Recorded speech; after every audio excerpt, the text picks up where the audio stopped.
புவனேஸ்வரி. இரண்டாவது பரிசு வருகை.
அனைவருக்கும் மதிய வணக்கம்.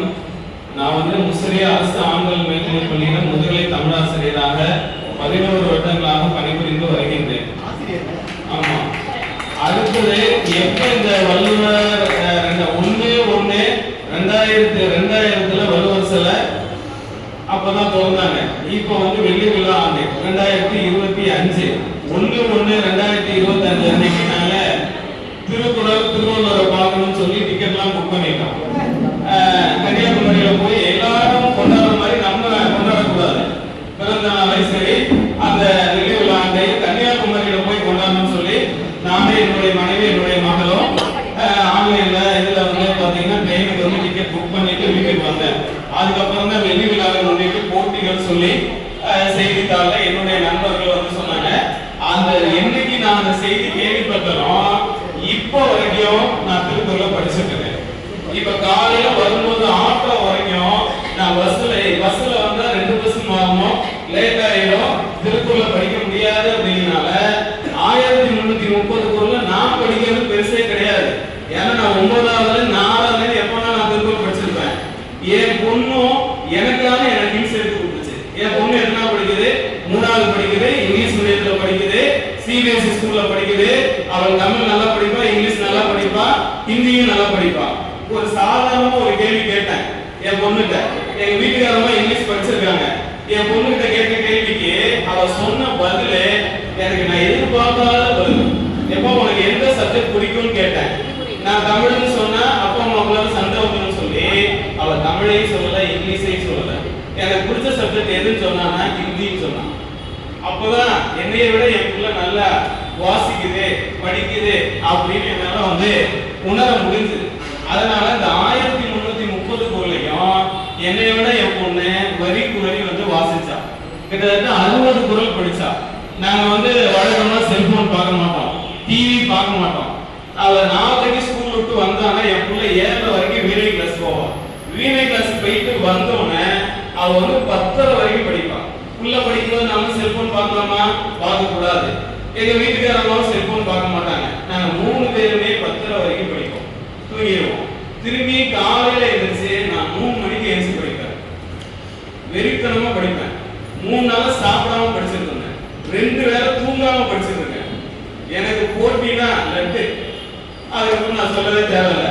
இதை இல்லாம என்னுடைய மனைவி ஆங்கிலத்துறை, அவங்களுக்கு ஆங்கிலமே பிடிக்காது. என்னை பிடிச்சனால என்னுடைய தமிழும் பிடிக்கும். அவங்க டிஎன்பிசில எப்ப கேள்வி கேட்டாலும் புது புக்கு பழைய புக்கு எது கேட்டாலும் 100க்கு 100 வாங்குவான். ஆனா உனக்கு தேவை பிஜி, நீ ஆங்கில ஆசிரியர் ஆகணும்னு சொல்லி இப்ப பிஜி வந்து ஆங்கிலத்துக்கு படிச்சுட்டு இருக்கா. அதே நேரத்துல எனக்கு ஏதாவது ஸ்கூல் புக்ல டவுட்னா அவங்கள்ட்ட கேட்டு நான் பையன் சொல்லுவேன். ஏன்னா பழைய புக்ல டிஎன்பிசி படிக்கிறாங்க இல்லையா, அவங்களுக்கு வந்து பழைய புக்ல இருக்கிற மேற்கோள்லாம் வந்து அதுல சொல்லணுங்கிறதுக்காக. அப்ப இந்த போட்டின்னு வந்தோடனே திருக்குறளை நான் மட்டும் இல்லாம செல்போன் பார்க்காம டிவி பார்க்காம 5 மணிக்கு டீ கடைக்கு போவேன், அப்படியே திருக்குறள் புக்கோடயே போவேன். நடந்துட்டு போகும்போது ஒரு புக்கு, வரும்போது புக்கு, கிட்டத்தட்ட 25 புக்கு வாங்கியிருக்கேன் 6 நாள்ல. கலைஞர் உரை, குறள் ஓவியம், குறள் அமுதம், குறள் இன்பம் இல்லாததே இல்லை. அவ்வளவுதான். நன்றி.